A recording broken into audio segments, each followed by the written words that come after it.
14 اگست یقیناً یہ بہت خوشی کا دن ہے، شکر منانے کا دن ہے، اللہ کی بارگاہ میں سجدے کرنے کا دن ہے، مگر اس دن کیا ہوتا ہے؟ ڈھول تماشے، گانے باجے، میوزیکل پروگرام، ناچ گانے، بلکہ بدقسمتی سے بتایا جاتا ہے کہ 7 ملین یعنی 70 لاکھ افراد یوم آزادی پر پاکستان میں منشیات استعمال کرتے ہیں۔ 14 اگست کو شراب زیادہ پی جاتی ہے، ناچ گانے بےہودہ محفلیں سجائی جاتی ہیں۔ مجھے بتاؤ کہ ان کاموں سے رب راضی ہوگا کہ تمہیں نعمت اس لیے دی تھی؟ آپ دنیا میں کسی کو کوئی تحفہ دیں اور وہ آپ کے تحفے کا غلط استعمال کرے۔ مثال کے طور پہ آپ کا کوئی ملازم ہے، بہت محنتی ہے، اور بیچارہ بس میں آتا ہے، آپ کہیں یار تم ایسا کرو موٹر سائیکل لے لو، بڑا کام کرتے ہو اور میرے کام بھی کر دیا کرو، فلاں فلاں جگہ سے پیمنٹ لے آیا کرو، ادھر سامان چھوڑ آیا کرو۔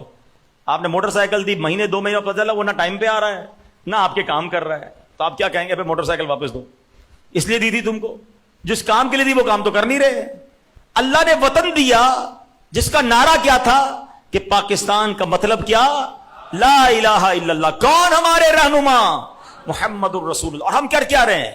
اسی کے یوم آزادی پر اسی رب کو ناراض کر رہے ہیں۔